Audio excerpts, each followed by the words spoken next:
Hey everybody, back at you with another exciting video. Well, maybe exciting, maybe not, maybe informative, maybe boring. We'll just have to see once I get into it. Now, everybody in life has mentors of some kind. Everybody has some people that teach you something. And when it comes to camping and outdoors and bushcraft and that kind of stuff, I had my two mentors, okay? And back then when everybody camped, we all had nicknames. There was, my two mentors was basically FlatHead Ed and Big Nose Mac, okay? We could have just called him Ed, could have called him Mac, but instead we called him FlatHead and Big Nose. Now, people may remember, people that's familiar with my channel, about a year ago, I did Ed's favorite shelter, his baby, his creation, and that was the FlatHead Ed's Bushcraft frame shelter. Well, now it's time to pay homage to Big Nose, Mac's shelter. Okay, now Mac's shelter, it's about as versatile as a FlatHead Eds shelter, as in, when we get into it, you're going to be kind of understanding more about it, and you're going to have to look into it. And what it is the way it's set up is, for one thing, you don't need any cordage, okay, no cordage, and you can either do it with just a machete, just an axe, or just a folding saw. It's a lot harder, but I'm going to do it with a machete and a folding saw, okay, just for the simple fact of you can use your mind and open it up and pay attention to how you can do it with just one tool, okay, but no cordage. And the thing is it can either be, the way I always use it is, it can be like a camping slash bushcraft shelter when you use a tarp with it, okay. Now you can also, if you don't have anything with you but just a machete or an axe, it can be a survival shelter, because once you build the frame of it, you can gather around debris and make a debris shelter out of it. Alright, so either way, it's either a bushcraft camping shelter like I'm going to use it, or it can be a survival shelter, okay.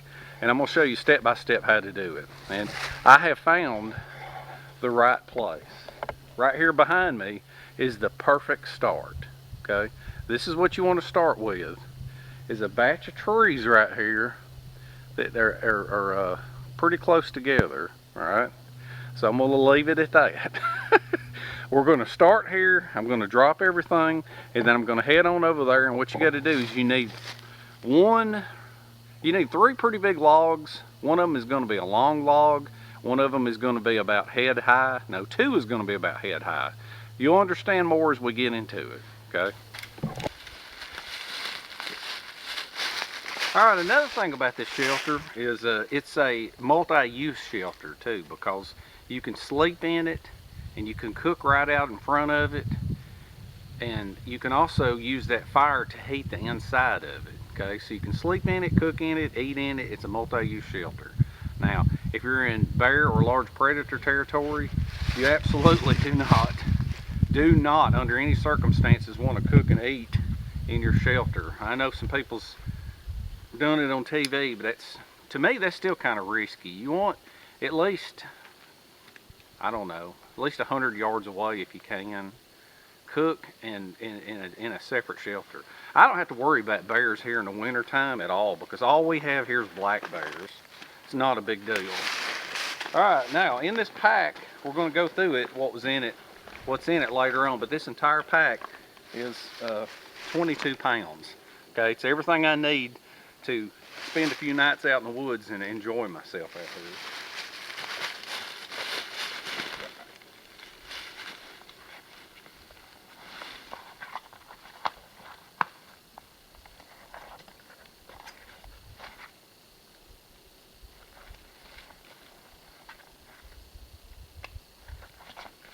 Alright, I got my machete by my side and I got a folding saw, so let's go get some wood and get this show on the road.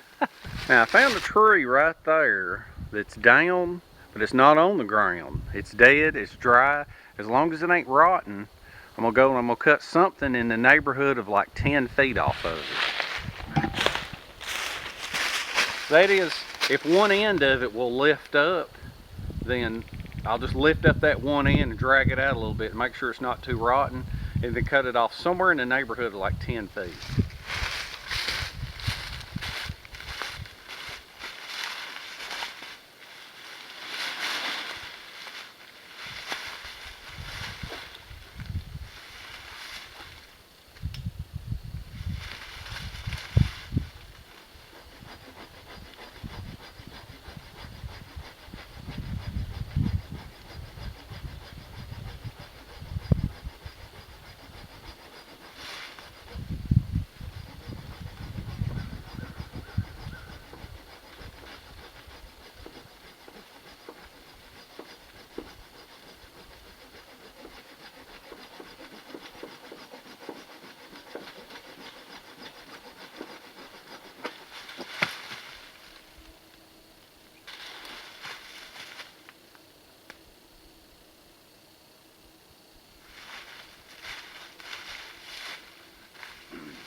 Nothing to it. First part's done.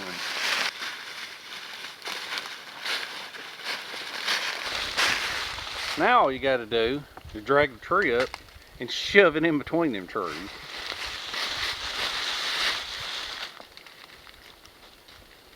I think anybody can do that.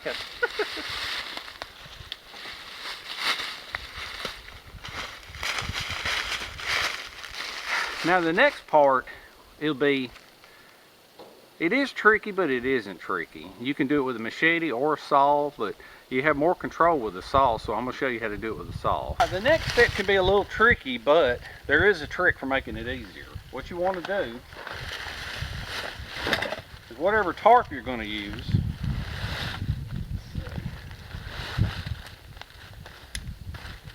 is go ahead and get your tarp out and use it as a guide. Like for example, I'm going to be using a 9x11, so my length is going to be 9 feet out away from the tree. So what I want to do is I want to put my notch about 8 foot out from the tree. That way I'll have about a foot to overlap and wrap around the tree. So you just take your tarp and roll it out right below where it is and mark your spot where you're going to put your notches in. Let's see, you got to put these back. Wouldn't want to lose them. Let's see. And then this will be the blanket that I'll be using it. I brought a moving blanket and a whoopee. We'll get into that in a minute.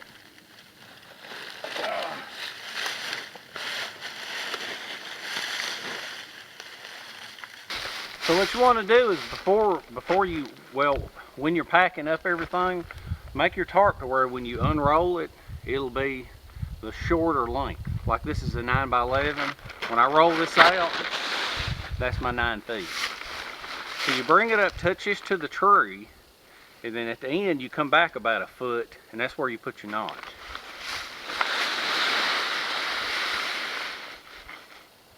That, or pull it a foot behind the tree, and then that's where you make your notch out front, which will be about right there. Alright, I got my log notched out on the end, and it's still up in the tree there. You may can see it. Yeah, it's still up in the tree. So what I'm going to do is I'm going to lift it up, and I got it supported under my arm just like this. So what I'm going to do now is I'm going to make a notch at an angle just like that. Alright,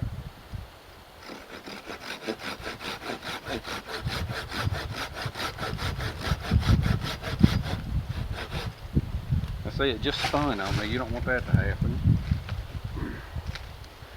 Well, I'm going to have to lift it up and spin it again.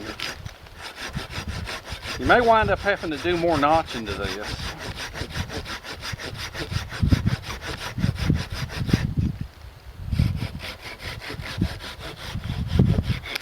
Now once this notch is done right here, what you want to do is you want to come around on this other side and you want to notch it up to a point. Now I'm going to do that and I'm going to show you what it looks like when it's finished.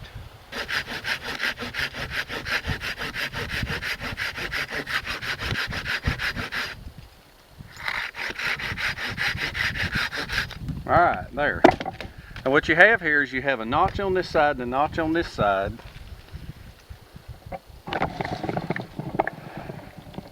And it comes over to a point. I'm hoping you're getting that. I can't even see the camera. Wait a minute. Yeah, you can see it perfect. Now I see it. See how it comes up to a point right here? Now I'll show you the next step. Now that you got that notch cut in at the top, all you want to do now is turn the whole log 180 degrees.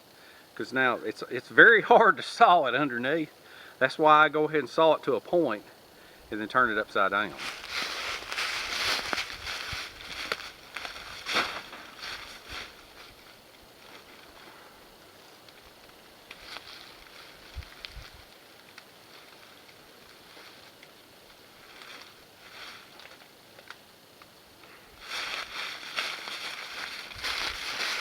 Now what you want to do is you want to go and grab 2 more logs about head high.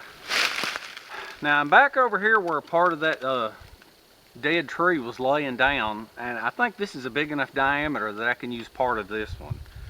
So you cut it off. You have to cut it off, I say head high, okay? Now this could be neck high to head high. What it is when you cut this length off, it is relative to how high your ridge pole is shoved between the tree. And what you want to do is you want this to be about maybe a foot taller than what you've got in the tree. Okay, so I'm just going to guess here, and whatever I guess it, I'm going to wind up making the other one about the same. Now remember, when you got a suspended load like this right here, a lot of times you have to decide if you want to start cutting from the bottom or the top or both. And remember, with a silky, you cut on the pull stroke. If you push, you'll bind it up and you will break this blade.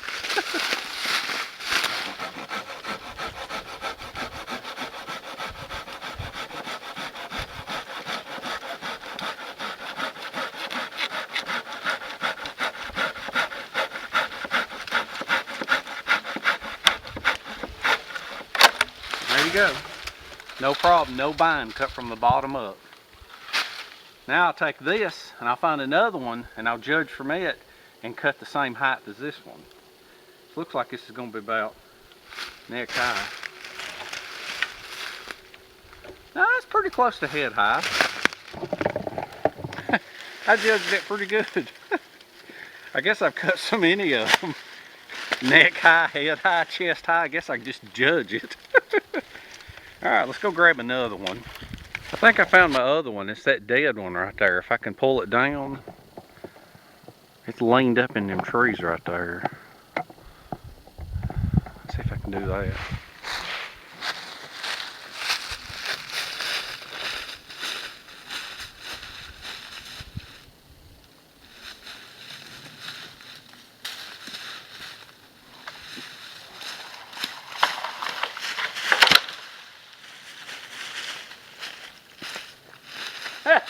That was easy.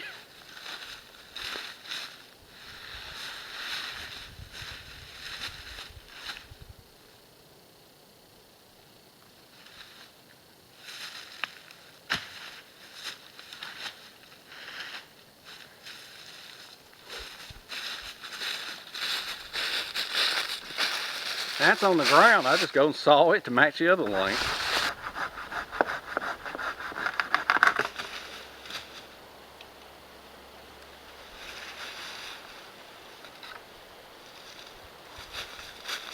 Now what you want to do is you want to lift up your ridge pole until it's level, and then mark the next notch for your your end pieces. And what they're going to do is you're going to saw into one at a certain height and then baton down into it to where you've chopped it in half. Okay, sounds confusing, but you'll see it here in just a minute.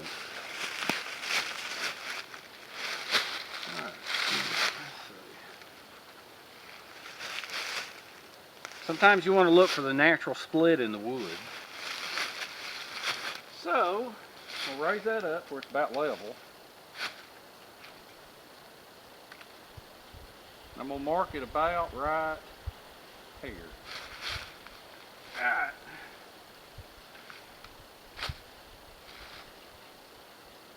So what you want to do now is you want to saw halfway into it. Right there.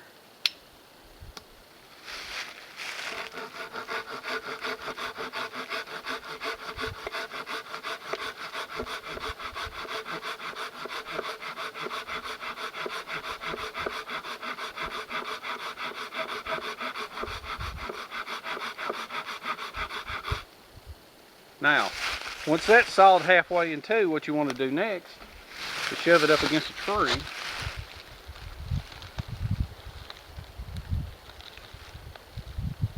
And then you want to try to baton with your machete. See how I've got the base of it down at a tree? What I'm going to do is I got to go get a baton, and I'm going to baton straight into this part. Alright, this can be kind of tricky on these long pieces. If they're too tall to baton from the top, you got to kind of do them from at an angle. So what you want to do is you want to eyeball, and you want to make sure that you're batoning into the cut. So I'm going to put this right here. Got you on camera. Give it a hit.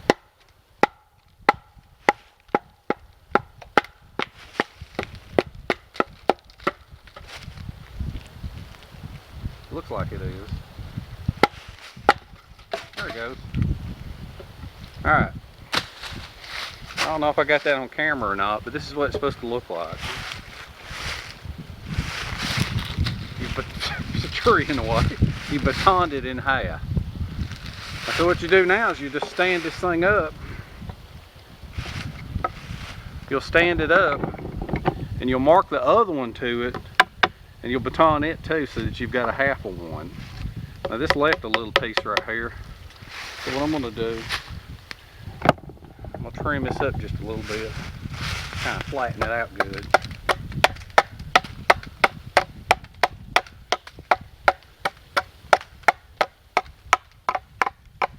Now where it matters down here, it's nice and sharp on that edge, okay? So, and we may have to do some trimming on it when we go over here to this thing. So, I don't know, we'll see how it looks when we get it up on there.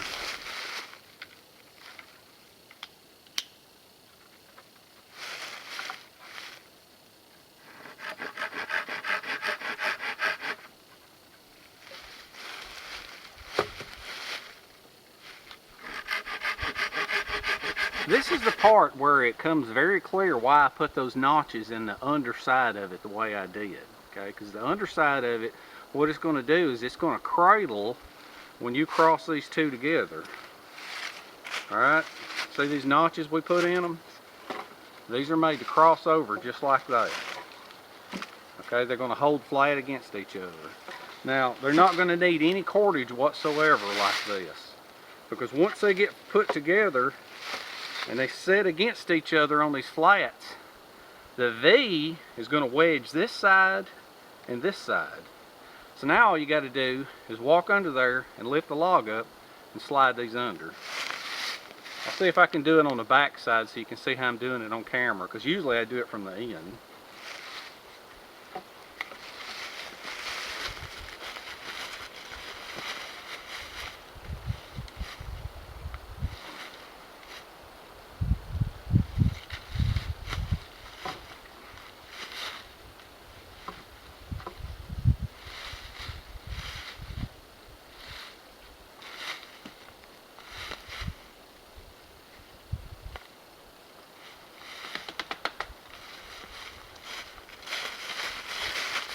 And that's pretty much all you have to do.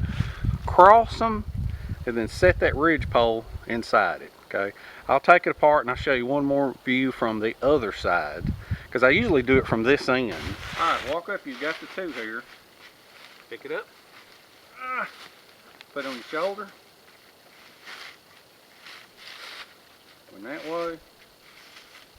One that way.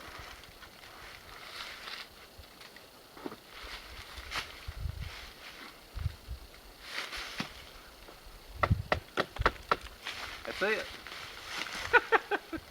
It doesn't look like it fills that notch very good, but you'd be surprised. You can also carve this at an angle if you really want it to stay in there, but that's good and sturdy. Everything is locked into place and it's not going to move. All it takes is that little bit of a V right there for that thing to go up in.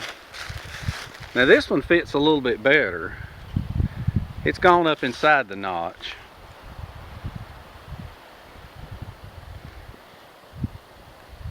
No cordage whatsoever. Good and strong. Now at the other end it's wedged up in the tree. So I'm going to throw the tarp over it next. And then after the tarp is on it, then I'll show you the next step. Now what you want to do with your tarp is you want to throw the tarp directly over the center, over that big ridge pole, and it's going to come down, and then you're going to fold it under, and that'll be your floor. Okay. With me, once I throw that moving blanket in there, it'll hold the floor down to where it won't be moving around.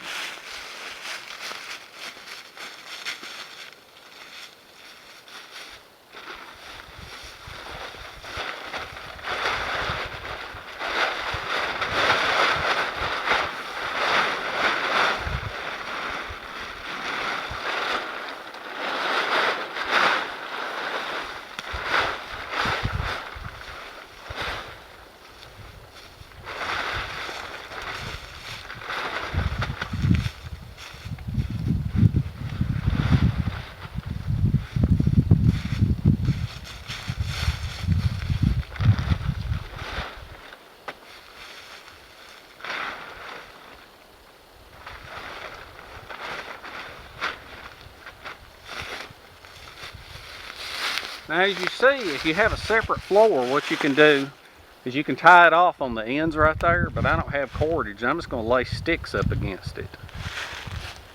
I'll do all that off camera because the wind's blowing and I'm going to have to gather up some sticks to lay against. Now, I didn't have enough tarp to do the floor, okay? So what I'm going to do is I'm going to wind up having to hike 2 miles back to the truck to get the other tarp for the floor. But normally if this top is down lower, you'll have enough, and if you got a big enough tarp, you can fold it under and it'll be your floor too. But what I'm doing for right now, is sticking with the no cordage thing. I'm just laying sticks up against the sides in the front, and in the back, I'm pushing them up against the tree and laying sticks against them and laying sticks on the bottom.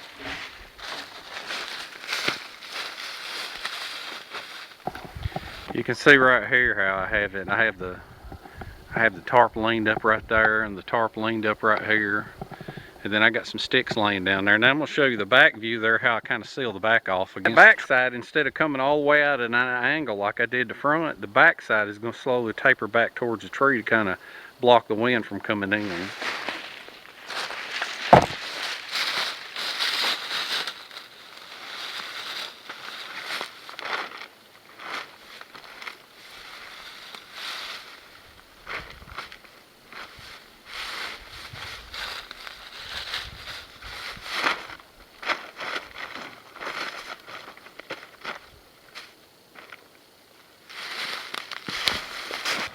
Okay, the next step, now, if I had a floor in it, which I'm going to have pretty soon, what I would do is, the next thing I would do is I would put in my moving blanket, okay?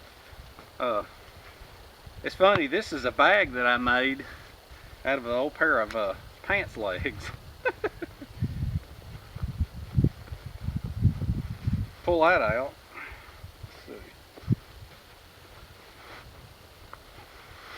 Now if you had, and I'll stuff this full of leaves or my jacket or clothes or something and make that my pillow. Now if you had a floor in there, if you had the tarp big enough to go up under, this blanket itself would wind up holding the floor in.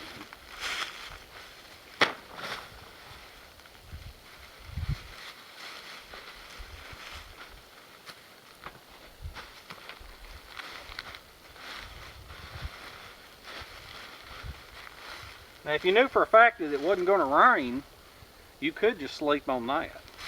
Now over here in my side pocket, because it's starting to get kind of cold at night here, over in my side pocket I did bring a whoopee, because without it you would be cold. So That'll be my sleep gear. That'll be my pillow. Now, the next part is going to be the end treatment for your cook setup, and I'll show you how to do that. On the end of the shelter now, and I've got at least a foot to maybe, you want a foot to 2 feet hanging off the end of your shelter. This is a part of the multi-use thing because this is where your cooking will be, and that's where your fire will be. So, what you want to do is you want to saw a notch out on the end, not necessarily flat, but you want to saw it kind of up on an angle.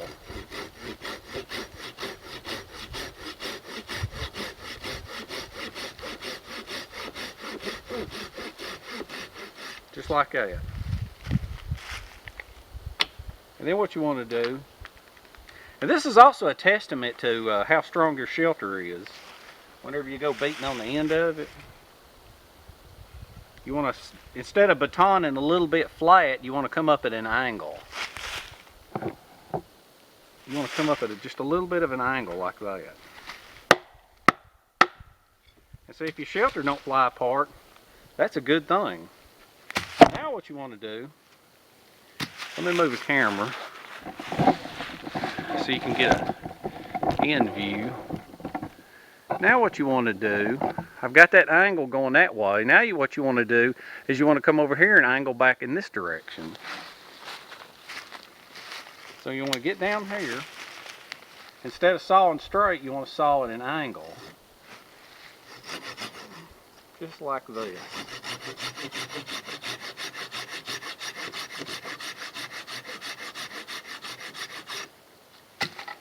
And then baton it at an angle just like that. And there you go.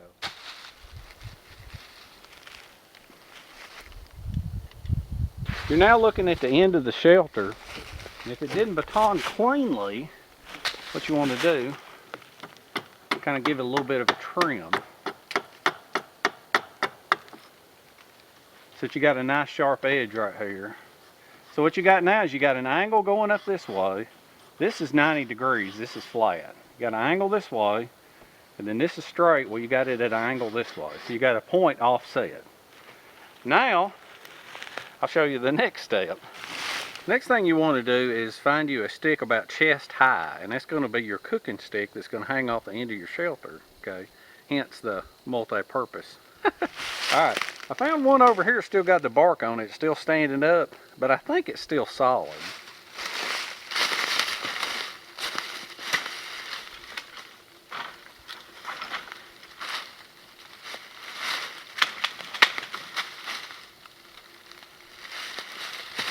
So what I'm going to do, I'll saw this off on the end, take a look at it, see how rotten it is. You don't want one too rotten. See, that's not too rotten because it's sawing pretty good. That's a funny thing, the tree died. You can see the rotten part out on the end.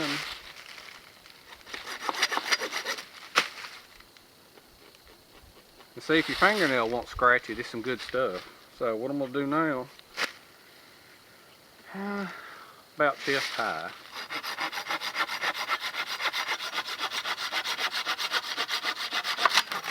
Now that will be my cooking stick. So what I got to do now is I got to go get my cooking pot, and I got to cut the end of it to match my cooking pot, and then I got to cut the other end to match the shelter. And I'll probably use the bigger end for the shelter. All right, I want to get this little jeweled where it's going to hang right here. So what I'm going to do is I'm going to saw a notch in it at an angle. See if I can do this while you're watching. Let me move the camera down, loosen it up a little bit. Alright, I'm going to saw this at an angle, like this.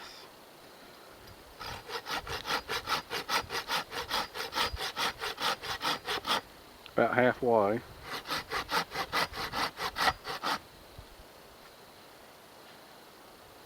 That's about halfway. And what I'm going to do now is I'm going to chop it. And see if I can do it without destroying it. Let's move you over here to Move you over here to a little bit stouter tree. Get a little bit stouter tree right here. And I've got that thing cut in an angle right there. So what I'm going to do now is I'm going to set it up against this tree right here. I'm going to see if I can't chop into it. Put a little pressure on it. Yeah, that's still good wood right there.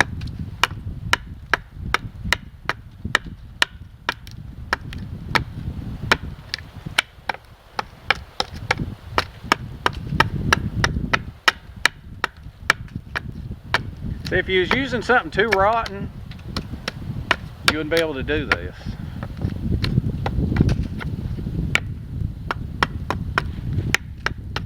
Alright, now if I have to, I'll take my knife and do a little fine carving into it, which I'll probably have to do.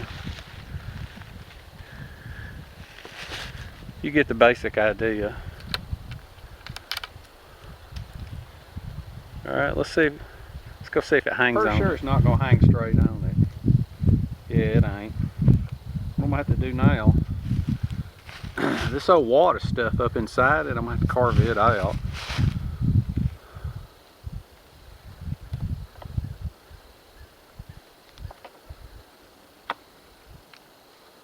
Actually, I need to saw it out.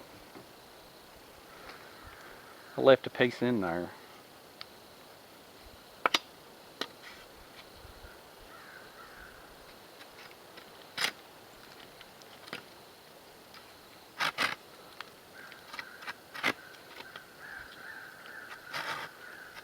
Trying to do things on the camera.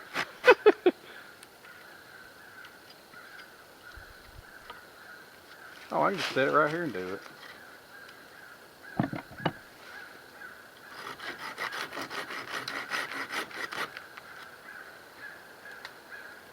There you go. Perfect. It'll hang right there. Now I could cut a little bit more out of the bottom right here, but that right there should hang pretty good. So what I got to do now is get out my cook set, and that way I'll know how to cut the bottom. The height. All right, let's ease inside the shelter right here. See what we got. Can't remember what I was in here. You know, it's funny, whenever I'm filming these videos, they never really turn out like I planned. Because I don't know, I always have these big plans for everything to come out perfect and be exactly the way I want it. And they never really are. You know, but I guess that's what keeps it in real life. Anyway, I hate that stupid thing. Alright, we got, I don't need that. Oh, okay, yeah, I got my, this is my lantern. What I'm going to do is I'm going to hang it. What I do with it is I put one of the straps over the top. This will be on the inside, and then I'll take this other strap and then I'll strap it up. And see, that'll be my hanging lantern for inside. It's kind of a neat way to do it. That way whenever I need it, I just reach up and unstrap it and it's there. A lot of room in here. So I got clothes. Change of clothes for tonight. A couple other odds and ends. Okay, here's the nitty gritty right here. This is what I want to look at.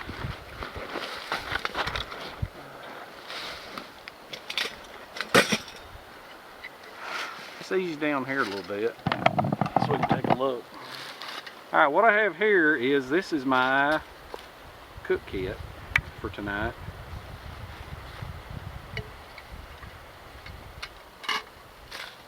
It's a tall one, ain't it?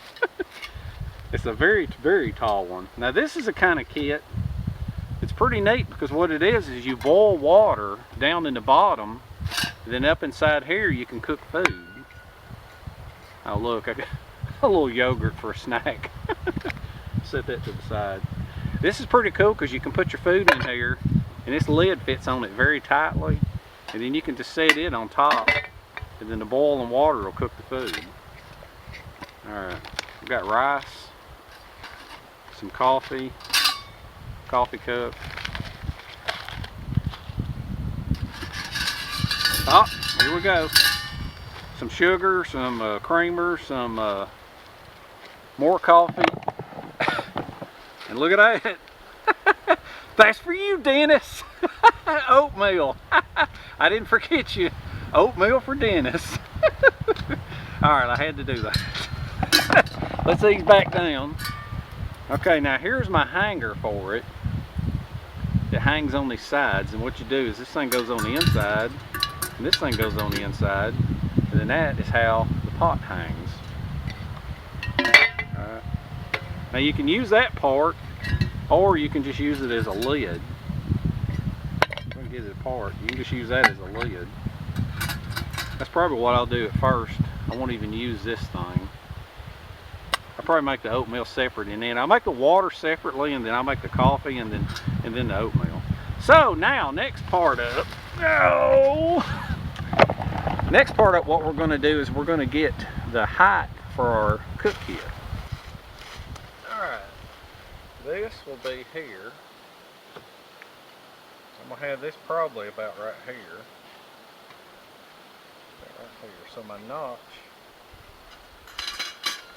will be here. Alright, I'm thinking to myself, this is where my notch will be. Right here. So this notch will be in at an angle.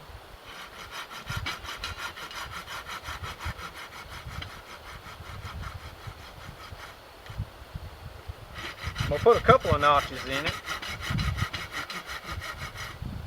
to make it easier to cut.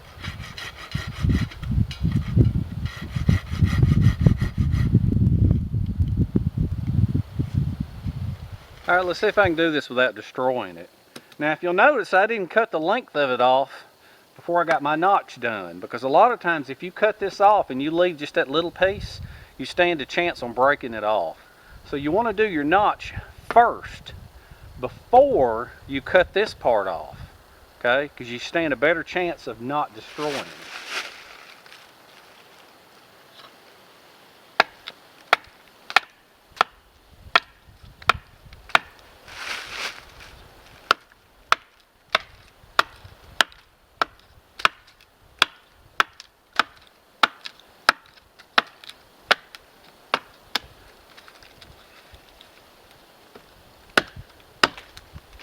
Alright, now what I'm going to do is I'm going to take my knife. I got that done. I'm going to take my knife out and I'm going to carve these edges off to the side at an angle. Alright, kind of give it a point. I have a way of carving things, and then there's, which I know are easy, but then there's ways that are better for the camera to see. But basically what I want to do is I'm going to carve this just like that. Yeah, I'm getting it on camera.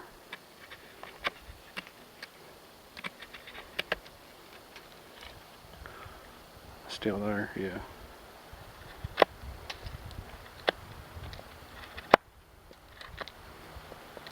I have to keep looking while I'm carving to make sure that I'm catching, that I'm filming what I'm carving.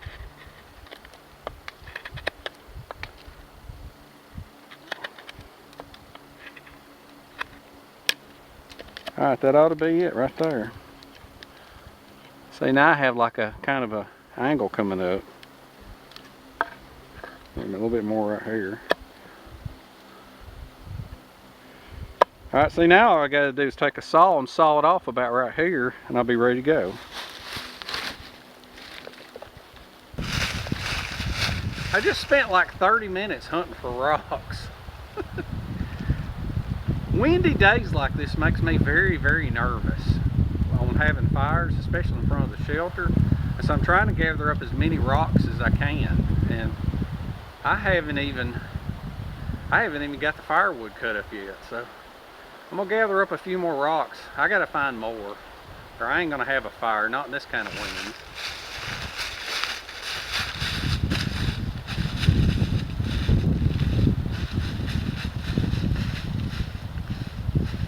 always remember, the biggest rocks you have will be between you and your shelter.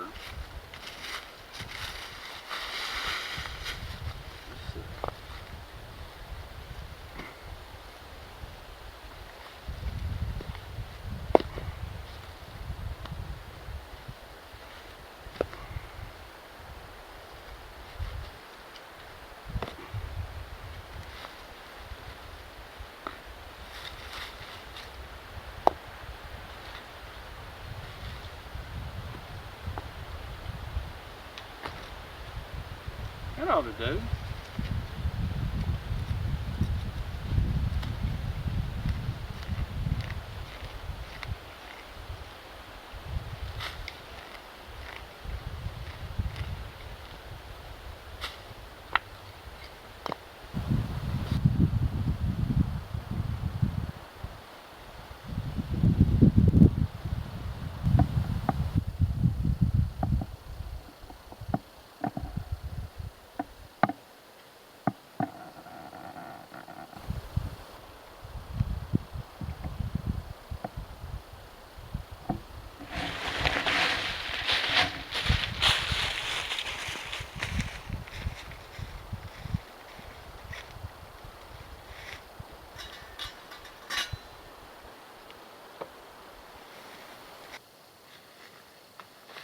Oh mate, well, that is pretty much it for this video. I still got to make the hike back 2 miles back to the truck to get the tarp floor, because I'm not sleeping on just this blanket. That's not cool. And I still got to get a bunch of firewood, and I don't know, I'm kind of nervous about this rock ring. I'd like it to be a little higher, so I'm gonna gather up some more rock. It's already getting kind of late and I'm very tired. So, but basically this is it, okay? With this setup, no cordage if you don't have to, all right? It can go survival style by just no tarp, just lay debris all over the outside of the frame. But the basic frame is the same way, all right? Bushcraft camping style, bring some tarps and blankets, or a tarp in a sleeping bag, okay? Sleep inside, cook right out in front of it, eat inside it if you want to, if it's safe to, and then have your fire for heat overnight. Now, one other thing, if you can determine wind direction, you don't want the wind going this way and you don't want it going this way. You want it going that way. Because you think that if the wind, well naturally if the wind's blowing this way, it'll blow smoke into your shelter. Well, as the wind blows this way, as it comes over the top of your shelter, it's going to curl around and bring the smoke back in. So you want the wind going 90 degrees to your shelter either way, okay? All right, like I say, this is Big Nose's design. It's a fantastic shelter frame, and it's good for you to practice your notching, sawing, and carving skills. And you know, like I say, bring a tarp or do it debris style. It takes a while to pick up all the branches and sticks and everything you need to go over it, but either way, survival, bushcraft camping, either way, it's a good shelter. I showed FlatHead Eds. This is Big Nose's. I hope you had fun. Hope you learned something. Like I always say, get off the couch, go out in the woods, do something. Enjoy life. Enjoy life while you can. My mentors enjoyed life. Every weekend, that's it. They was in the woods. They worked Monday through Friday and they hated their jobs, but the weekends was theirs and they loved it. Oh, and Dennis, I showed you the oatmeal, finally. I ain't gonna show cooking it, but I teased you by showing it to you. And another thing, my friend that's got a pretty new channel, Primitive Survival. If you get a chance, stop by and give him a visit. And I shall see you in the next one.